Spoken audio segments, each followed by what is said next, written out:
Please take your seats. We're about to start our first panel of the NATO-Georgia Public Diplomacy Forum.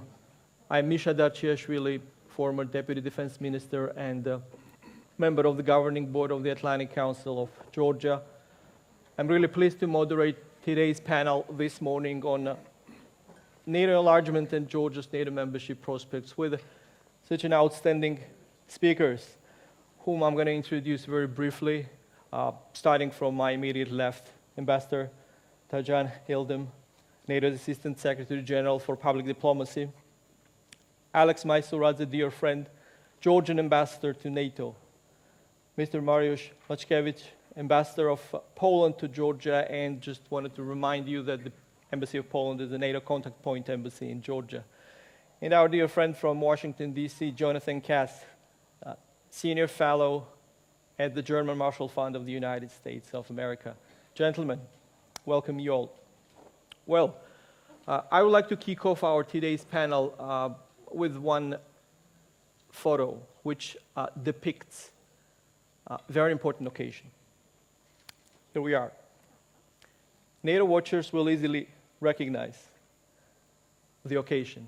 It dates back 1999, March 12th, and we see Secretary of the United States, Madeleine Albright, together with foreign ministers of Czech Republic, Hungary, and Poland, at the signing ceremony of NATO accession protocols that took place in President Truman's library in the city of Independence, in the state of Missouri, United States. And that's how it all started, the post-Cold War NATO enlargement process.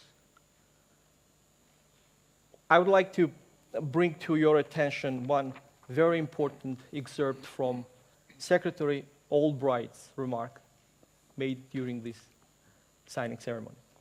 And I quote, "For NATO, enlargement is a sign that we have not grown complacent about protecting the security of our citizens. The nations entering our alliance today are the first new members since the Cold War's end, but they will not be the last. For NATO, enlargement is not an event, it is a process. It is our common purpose over time to do for Europe's East what NATO has already helped to do for Europe's West. Steadily and systematically, we will continue erasing without replacing the line drawn in Europe by Stalin's bloody boot." End of the quote. Ladies and gentlemen, this statement made 20 years ago is so relevant today because evil empire is gone, but we have a successor, Putin's regime, which built new Berlin walls in Georgia and Ukraine and divided families and communities from each other. Yes, NATO enlargement is a total success that brought peace, stability, and prosperity to a significant part of Europe. But our strategic goal, Europe all free and at peace, remains unaccomplished because there are nations in Europe, Ukraine and Georgia, who aspire to join the alliance and whose population has absolute right to liberty, security, and pursuit of happiness as other NATO allies' population. And we really hope that, again quoting Secretary Albright, that North Macedonia will not be the last member, and NATO will continue to treat NATO enlargement as a process, not as an event. NATO-Georgia cooperation has grown dramatically since Georgia officially declared its aspirations to join NATO.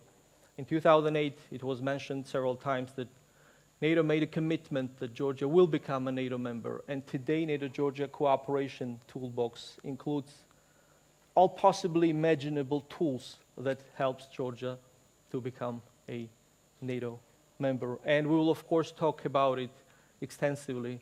And let's not forget that over the time, Georgia has transformed from security consumer to a security provider. And from here, I want to salute our soldiers, men and women in uniform, who very honorably serve global peace and security cause. But before go and dive into details of NATO-Georgia cooperation, gentlemen, I would like to hear your thoughts. Why it is important to keep NATO's door open to European states in a position to further Washington Treaty and contribute to the European and Euro-Atlantic security, especially today when NATO and its partners face significant threats, first and foremost coming from Russia and, of course, global terrorism. Ambassador Yildirim, I'll start with you. Well, first of all, once again, I want to express how happy I am to be here today and to be part of this panel. I see that gender balance is quite good in the whole, but it is not reflected in our panel. Yes. So this is one shortfall that we have, but nevertheless, it's great to see men and women all together reflecting on these important issues. Now, you referred to enlargement and also made reference while making the quote known to the audience from Secretary Albright. The reference was to post-Cold War. But we have to remember that open door policy and membership to NATO enlargement is not a post-Cold War invention. In the Washington Treaty, the founding document of the alliance, which was signed in 1949, Article 10 of the treaty stipulates how aspirant countries in Europe could be able to join NATO. And it is with a view to strengthening their own security, but also making a contribution to the security of others. The Article 5 of the treaty is something we always remember. It was designed with the philosophy of one for all for one. And I must say that when we celebrate the 70th anniversary of NATO this year, we take pride in saying that NATO has been the most successful alliance in the history, with Europe and America having strong transatlantic bonds, and with the aim of preventing conflicts and contributing to the preservation of peace for about 1 billion people. We sometimes take freedom as for granted, but we always have to remember that it was not easy to have it, and the young generation especially should also understand how important it is that we have such an alliance. Now, for enlargement, yes, indeed. I remember when I first served at NATO from 1981 to 84, it was some history, Spain joined NATO as the 16th allied nation in 1982. And later on, of course, in 1999, we jubilated the accession of Czech Republic, Poland, and Hungary. Then we had the Big Bang, 7 nations joining in 2004. Then in 2009, when I was serving as ambassador to NATO, we had yet another wave of enlargement with Albania and Croatia joining NATO. And in 2017, Montenegro's accession was something that we applauded. And now we are in the process of ratification of the accession protocol of Republic of North Macedonia for it to become the 30th member of the alliance. We have partners like Georgia and Ukraine, and you are right in referring to 2008 Bucharest summit decision. I was present at that meeting, and the decision was that Georgia and Ukraine would become a NATO member. And right now, we have such important tools for Georgia to utilize, and we are not short of tools. I have witnessed personally enormous progress achieved in the reforms that Georgia has made throughout years. Unchanged motto is that keep up with the good work and continue with the reforms.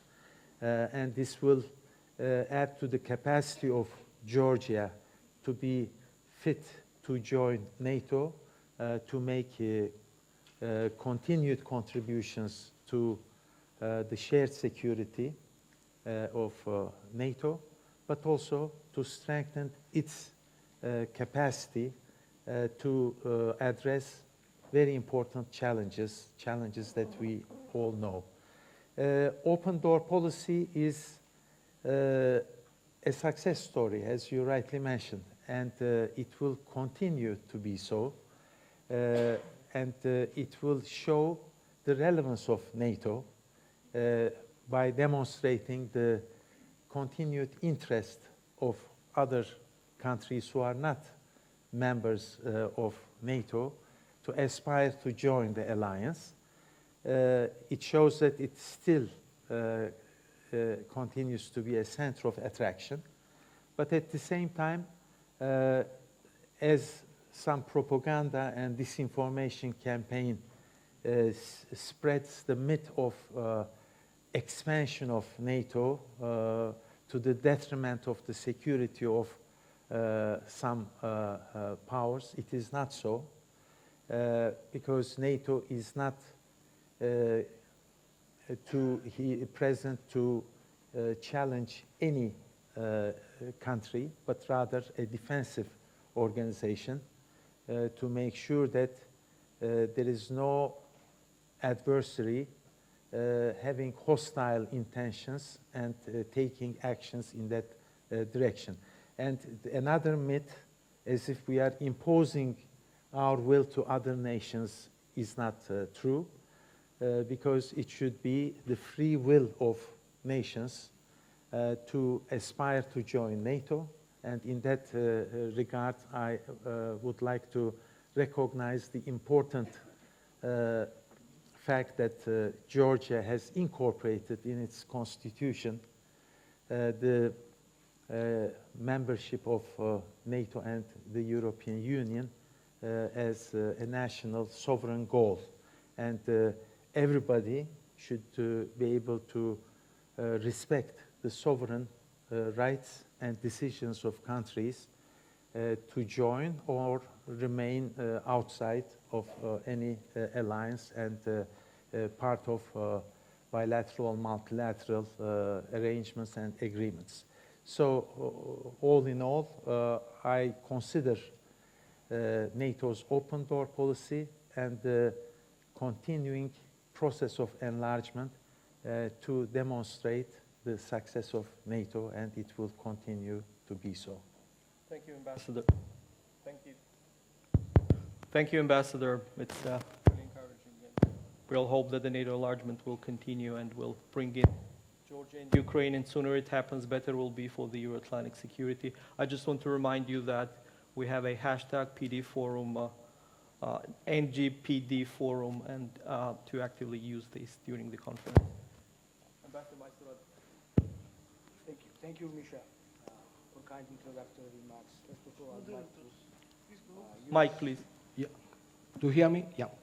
Thank you again for your kind introductory remarks. First of all, I'd like to use this opportunity and add my voice, to those who already expressed gratitude and appreciation to organizers for organizing such a successful public diplomacy forum. As for the enlargement, as it was rightly mentioned, especially since the collapse of the Soviet Union and fall of the Berlin Wall, the enlargement of the alliance, the different waves of enlargement was quite successful, and this process brought not only security to new member states, but it created solid foundation for economic development and social welfare. Of course, there was certain pause in this enlargement process, but the resumption of the enlargement process and accession of Montenegro as the 29th member state and Macedonia soon, North Macedonia soon will become a 30th state of the alliance is a huge step forward, is a good motivation for us, for Georgians, for other aspirant nations that NATO's open door policy is valid, it brings concrete results and it continues. Misha, you rightly said that our strategic goal, Europe free, whole and at peace, should not be accomplished until this process is done. And I do hope that it will continue and one day, I mean, Georgia, Ukraine and Bosnia and Herzegovina will enter it. I also would like to say why the accession of Georgia is important to the alliance.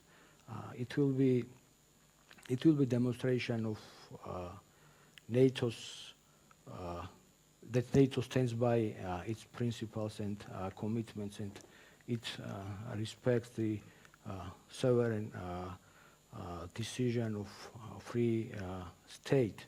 And I do hope that, as I said, we will become the member state. And as for us, since the very beginning, when we knocked at NATO's door for the first time at the Prague summit in 2002, we have never deviated from this path.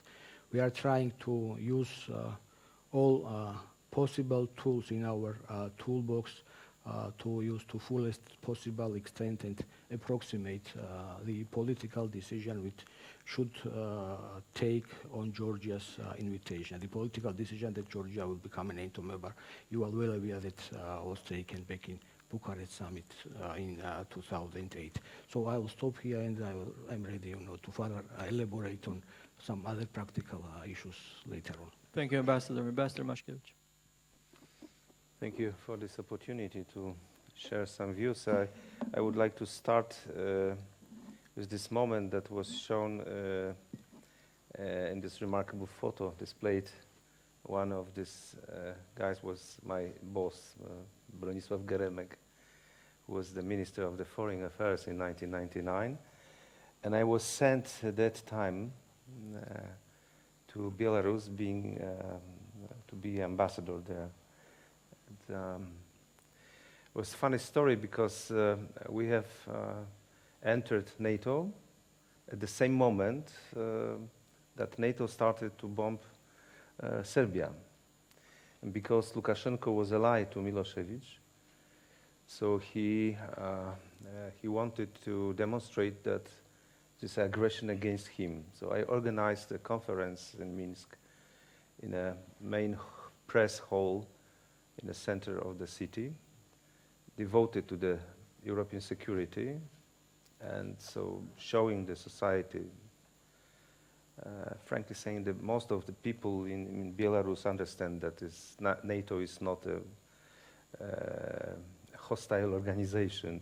They understand that the threat for Lukashenko is much more democracy and transparency than NATO.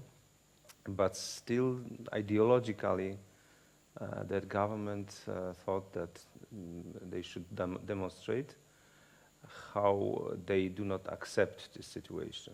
And it was unfortunately the moment. So we were entering NATO. Was information, a lot of information from Serbia. And so we organized the conference with experts.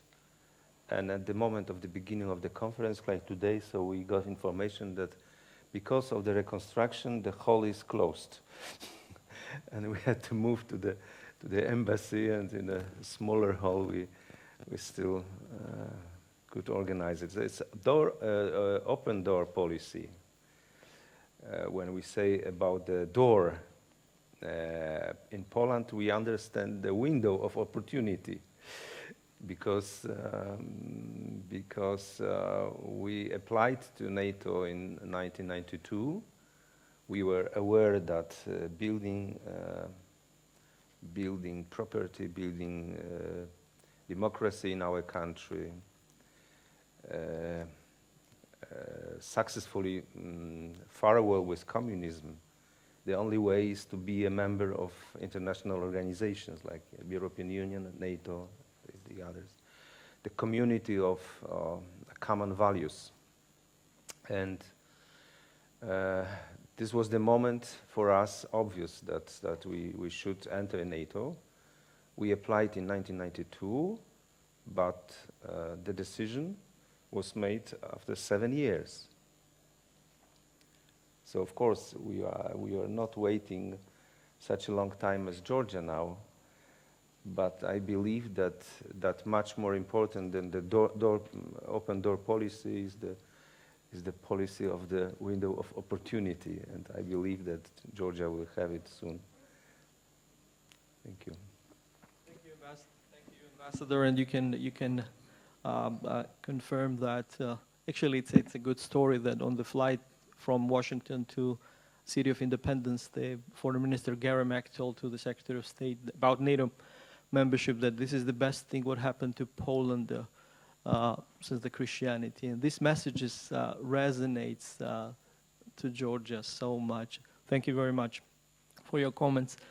Jonathan was behind of the enlargement waves from the Congress because United States was leading this process, and of course the executive branch was strongly supported by the United States legislative branch, and Jonathan, as that time in 1999 junior staffer, was behind all these decisions. Very junior And pushing as hard as he could. And actually we met on the Hill that time. You worked with the great Congressman Bob Wexler, again advocating for Georgia's NATO memberships. Jonathan, thank you. Thank you, and thank you for just to be able to join this panel of especially distinguished speakers and ambassadors. And I think I'm the only non-government official on this panel, former official, but now. But also, I just want to also congratulate the Georgian government for this event, NATO as well, also the Polish government too for their contributions. It certainly takes a village when it comes to this type of a process. And I'm reminded when you show that picture too, you're right, I was a young staffer on the Hill at the time, and I think a public diplomacy forum like this is so important in terms of education for the public, for generation and education, because it was something that when, as a young staffer on the Hill, it was almost a given that the United States, in a bipartisan fashion, Republicans and Democrats, would support NATO enlargement. It wasn't even a question. And so here we are today. I want to also just praise Leah Gabriel as well, because the work of the Global Engagement Center in the United States has really been pivotal in addressing many of the challenges of disinformation that Georgia's facing, but others. And I think she highlighted many of the key points of the U.S. commitment to Georgia that I would second. And I think if you had a group of U.S. senators or previous administration officials, they would join with her in sort of in praising Georgia and particularly those Georgian soldiers that have been wounded and killed. And I absolutely agree with her. Something that we shouldn't take for granted, something that we should acknowledge. And that type of sacrifice is so important in the sense of building not only the relationship between Georgia and NATO, but the United States and Georgia on such a difficult and challenging issue like Afghanistan. And this becomes more important today more than ever because of these challenges.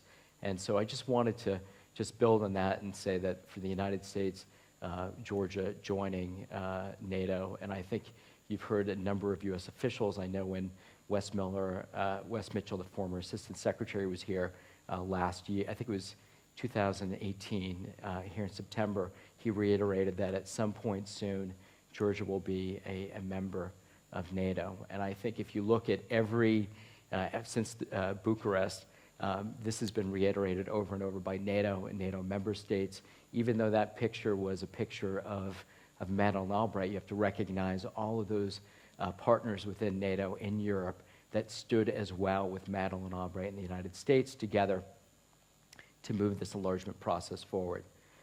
And so today really, I think, is an opportunity, one, hopefully to provide some education.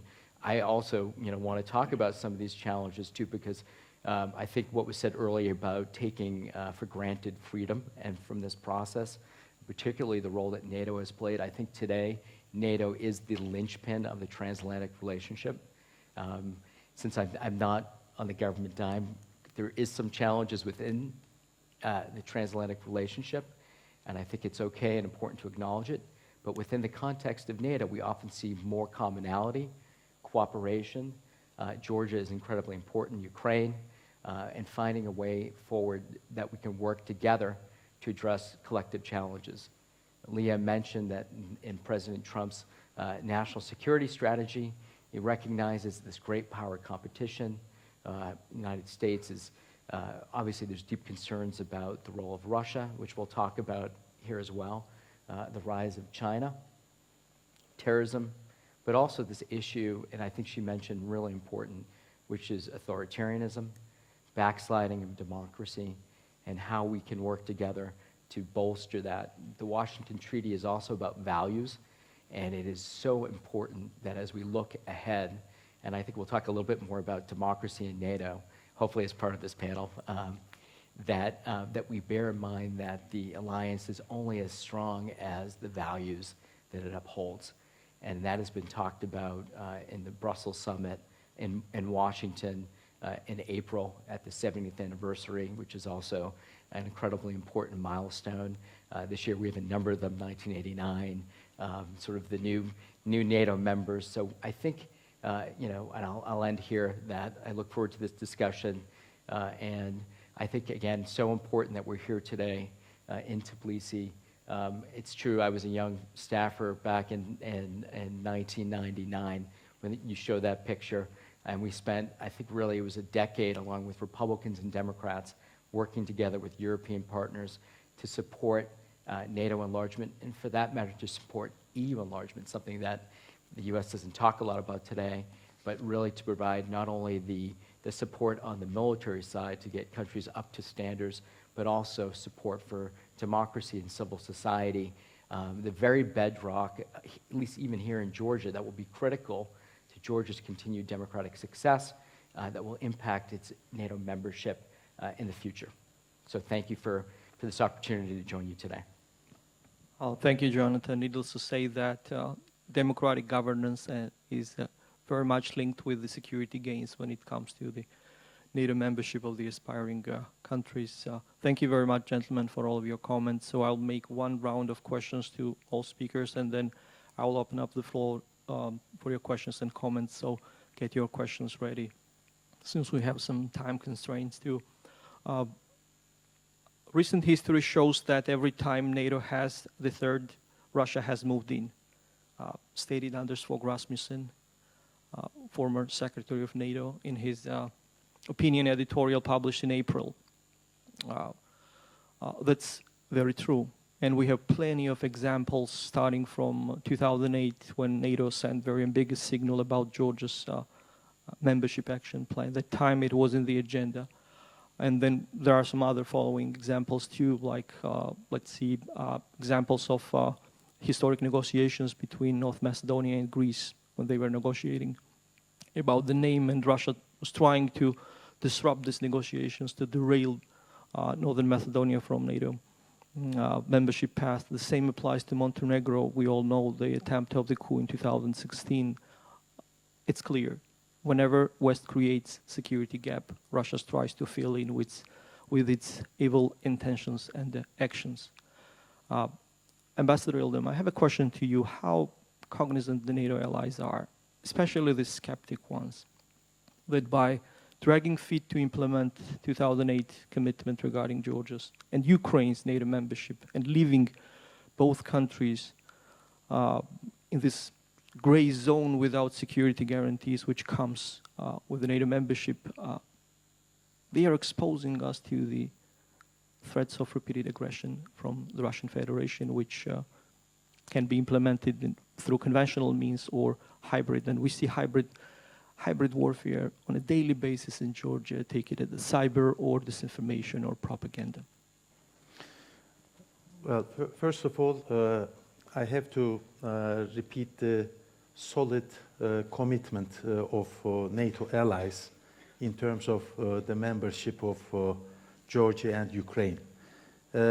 Right now, of course, the expectations, aspirations of Georgia are not met since you don't achieve membership as of today. So it creates the question whether we are moving in the right direction, and the answer is yes. We have to look to the field part of the not full glass of water, and we can see very positive elements.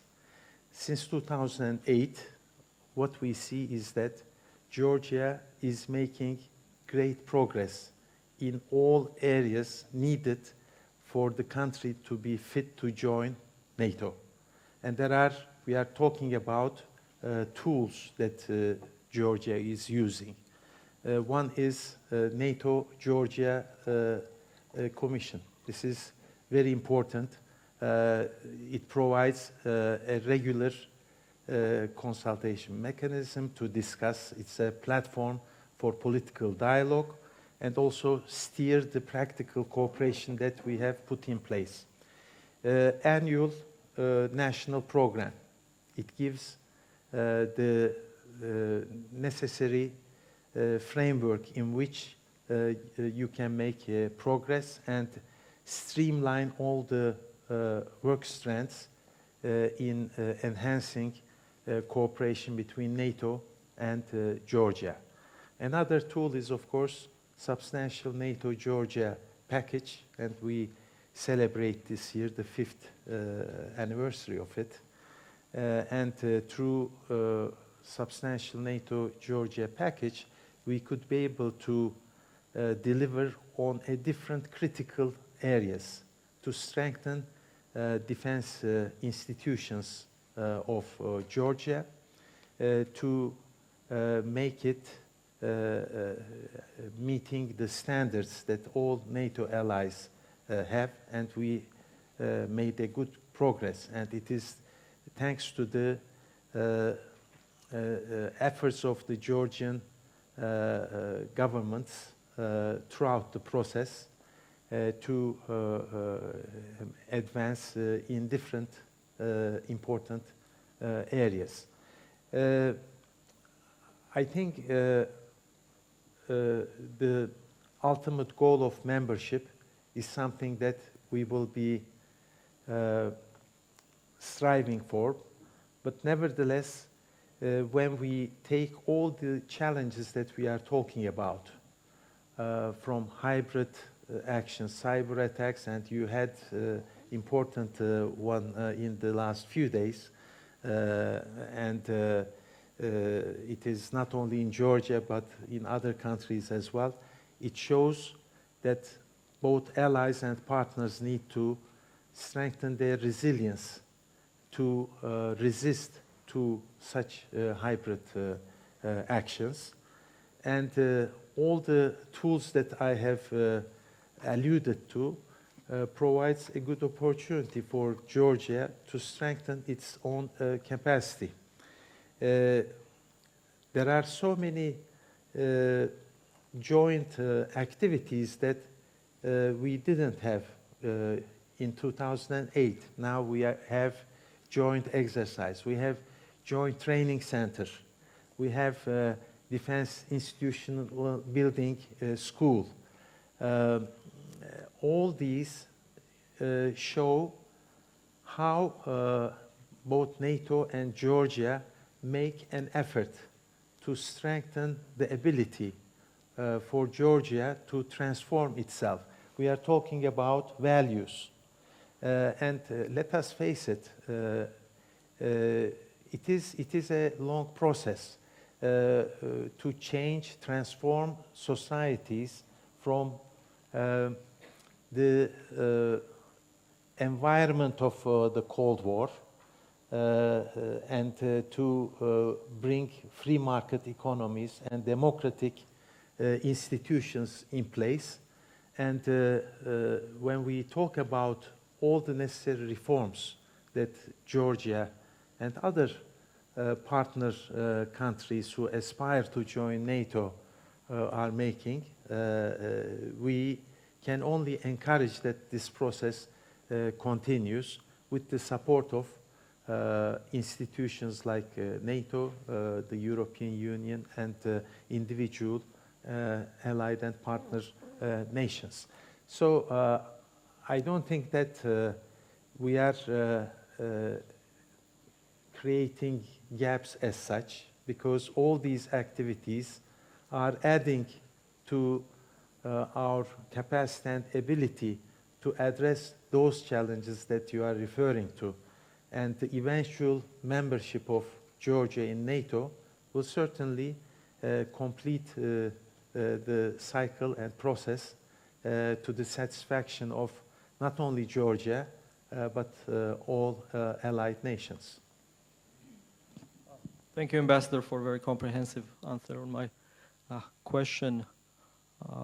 Alex, Ambassador Maisuradze, I remember in the back days when I was in the Foreign Service, and I'm sure today is the same, when we talk to our NATO friends about putting Georgia on an expedited path when it comes to NATO membership, we often hear, well, guys, you exercise some patience, need enlargement, there is an enlargement fatigue within the alliance, map is politically toxic, wait for the window of opportunity, and when it opens up, be ready.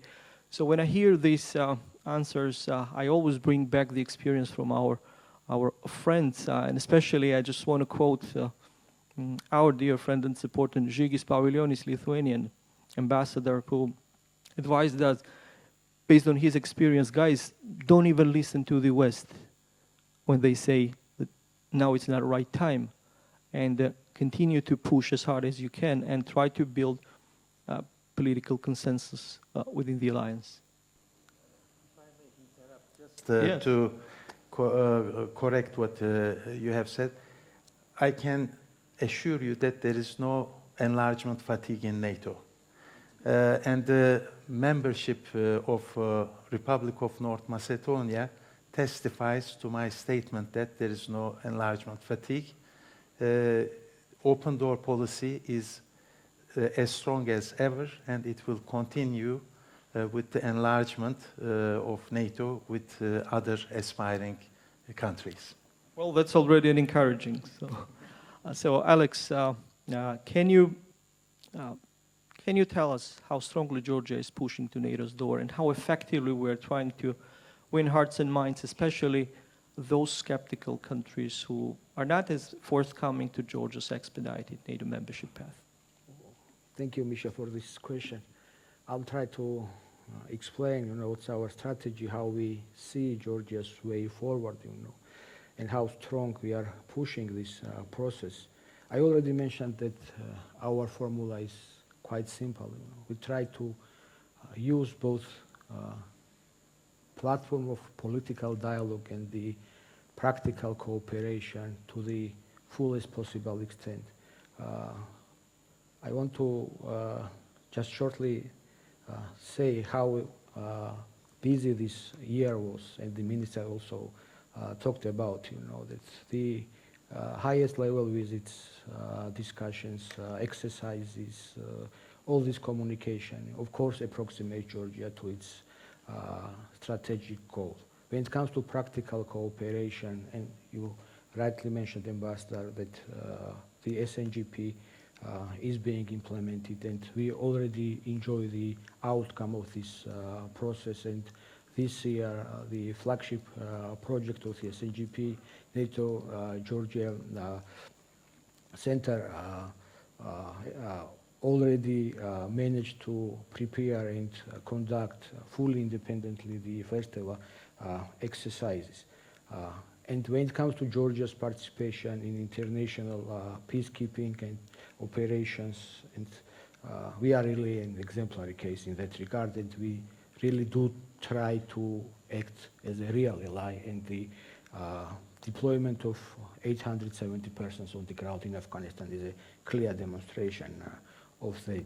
So in a nutshell, we try to use these toolbox to the fullest possible extent, and thus assist to the building consensus within the alliance. This is our strategy, how we see this process, and as it was mentioned already, whenever this window of opportunity opens, Georgia must be ready with highest possible marks to jump in. Thank you, Ambassador, and thank you for all of your contributions you've been doing for many years to promote NATO-Georgia cooperation and to push Georgia's NATO membership agenda, and here in Tbilisi as well as in Brussels. You mentioned the window of opportunity, and it's always a rhetorical question, who and how this window of opportunity should be created. And I know that the NATO membership for Poland hasn't been for granted, and Poland earned this NATO membership through its reforms and through public support, and just wanted to hear... Remark before you pass floor to the ambassador. And let's not forget that Georgia's accession to NATO should not be considered in an isolated way. It's part of the broad international security environment. So international security environment should allow the alliance to start building consensus on accession of aspirant nations.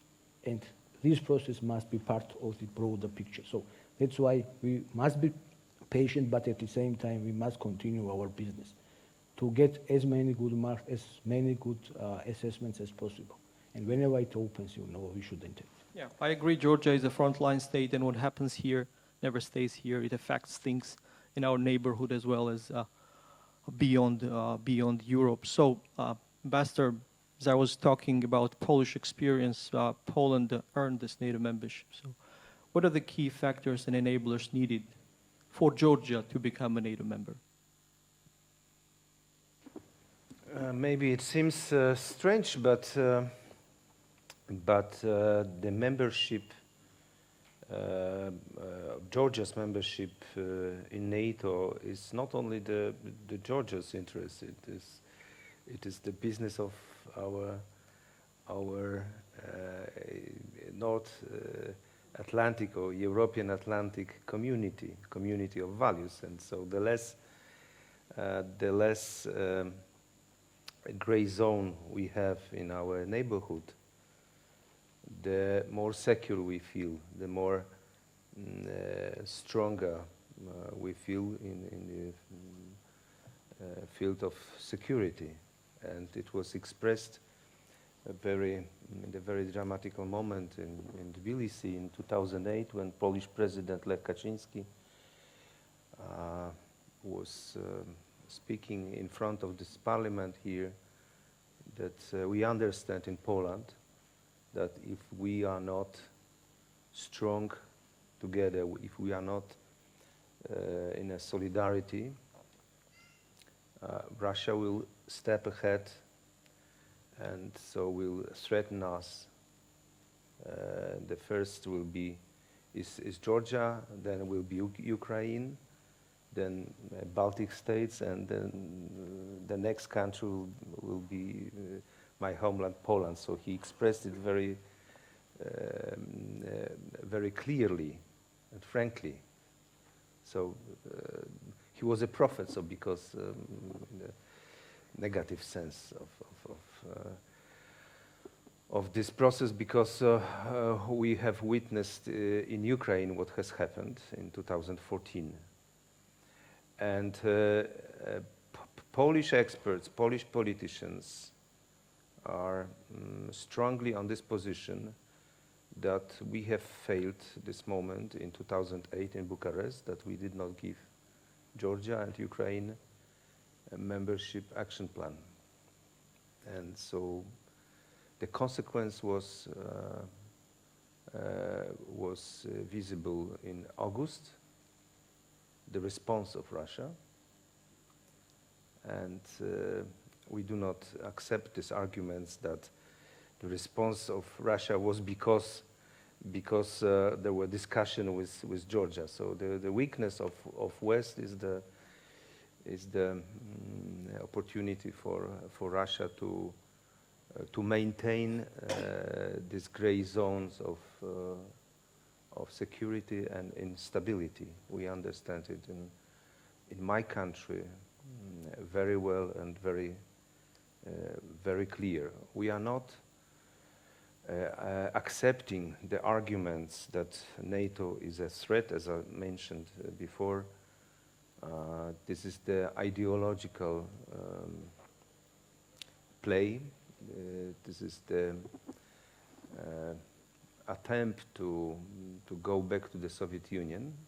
We are a completely different world now than 30, 40 years ago, and post-Soviet space is not threatened by NATO. The regular people, as I mentioned in Belarus, I had a lot of discussion. The regular people do not feel this. So just authority, just the ideological power would like to take this costume and wear this costume of old ideology and to play the role of the victim, that they are threatened by us. So we are defending our values, and this is the clear message we should bring to the society of Russia, of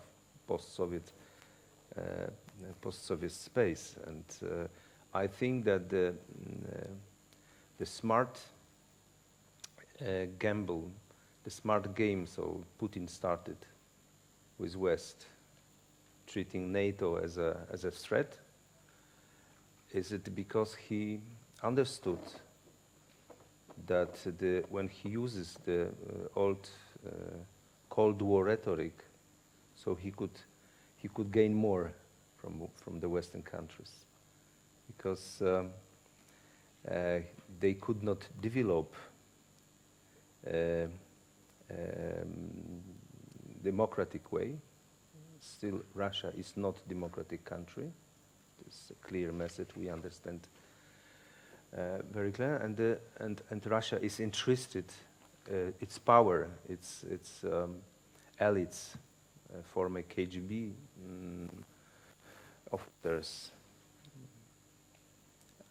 Their interest is to maintain the atmosphere of Cold War, and they could earn some profits when they are playing this old Cold War, because they used to do it. The only thing they are masters of it. So they use all this old tools, all this instrument. But in contrast, I would like to remind the visit of Boris Yeltsin to Poland in 1993. So there were discussions that Russia should say something, that Poland will not threat Russia if it will be the member of NATO. And we frankly openly asked Yeltsin, what do you think about the Polish membership to North Atlantic Treaty? And he said, so there is no problem, no barriers. I cannot see any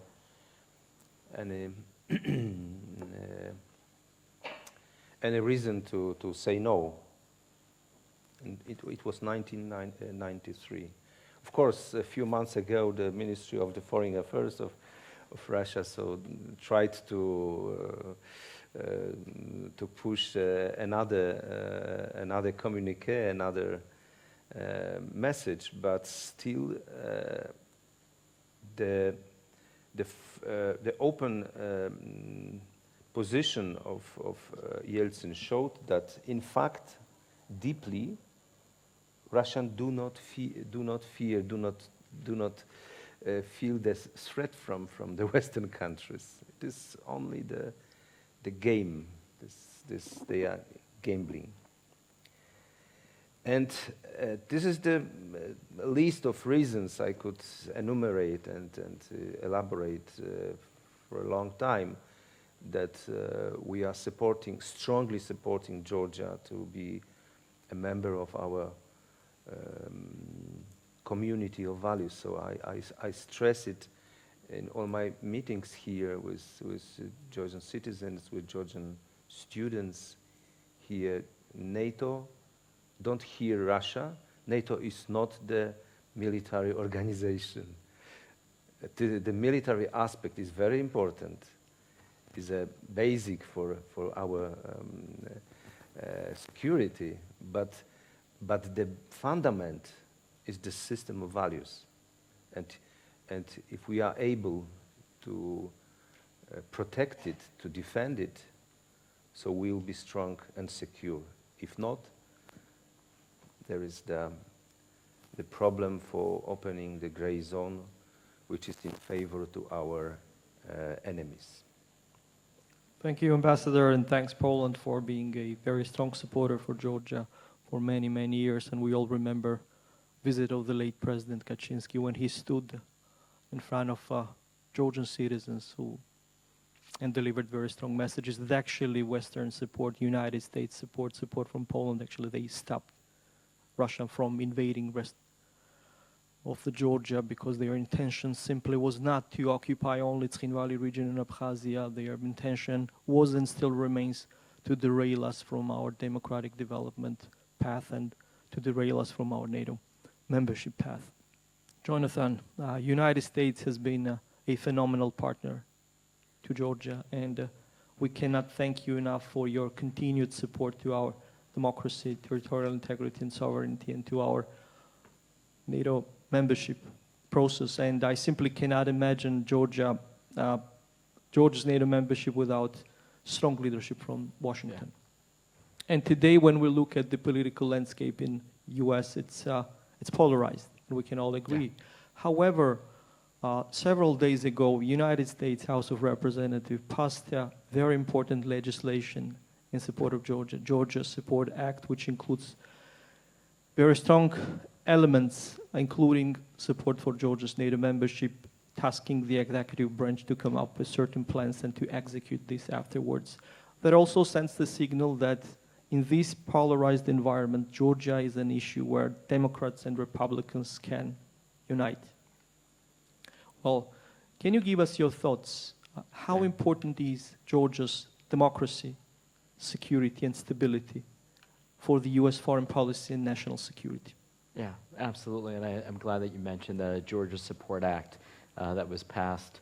I think it's probably not lost on anybody here that there's some challenging domestic issues in U.S. politics. We'll sort of put that aside, and for Congress to join together in the midst of all these different challenges highlights this commitment, strong commitment to Georgia that has been there for the last several decades in a bipartisan fashion.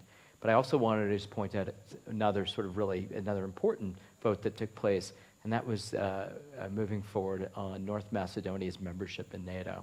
And I think this is particularly important. The U.S. Senate voted to ratify and support the U.S. vote to support North Macedonia's membership, which hopefully everything is on track for the London summit. But this is particularly important because it highlights this continued commitment to the open door policy.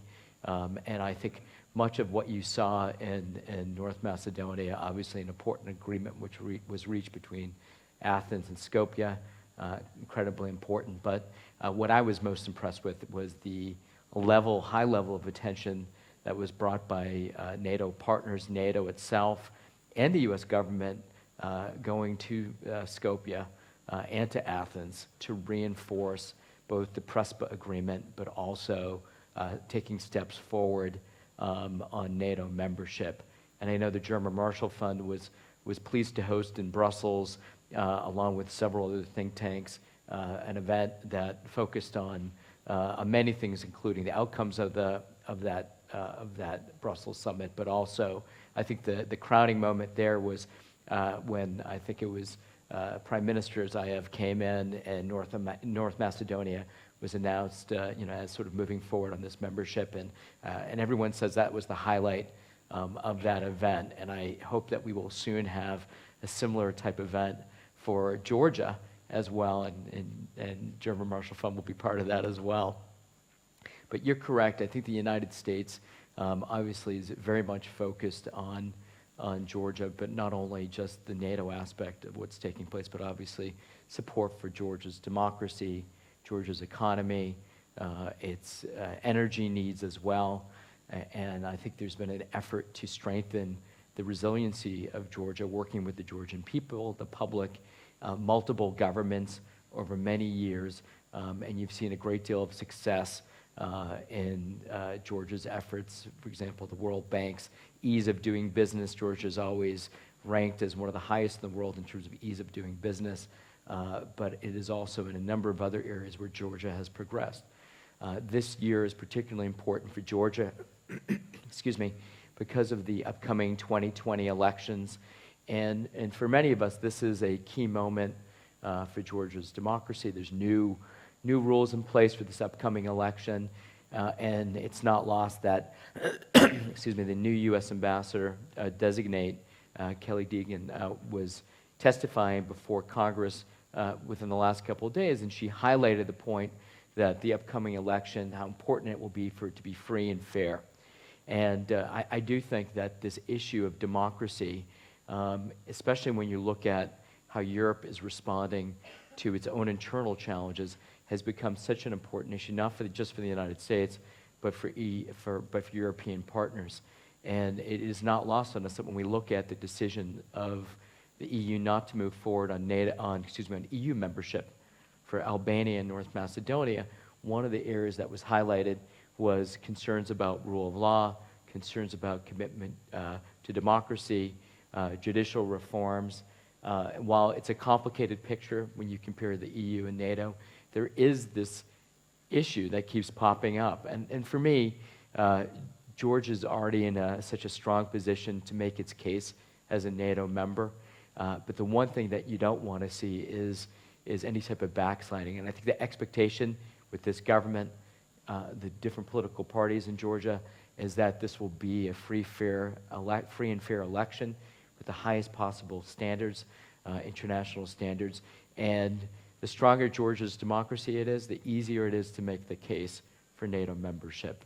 And so I think the Georgia Support Act includes a lot of language to support strengthening that democratic resiliency, to push back against the disinformation that brings to light or questions some of these changes. And I think you'll continue to see that U.S. support. But someone once said to me that Georgia's democracy and its quest for democracy is about Georgians. And so there's nobody who wants these things more than the Georgian public, and U.S. partners can be supportive, whether it's through NATO or through assistance in other means, and that will continue. Thank you very much, Jonathan, for your remarks. Needless to say, the upcoming parliamentary elections are extremely important for Georgia's democratic credential, and it will be yet another test for us for Georgia's democratic maturity.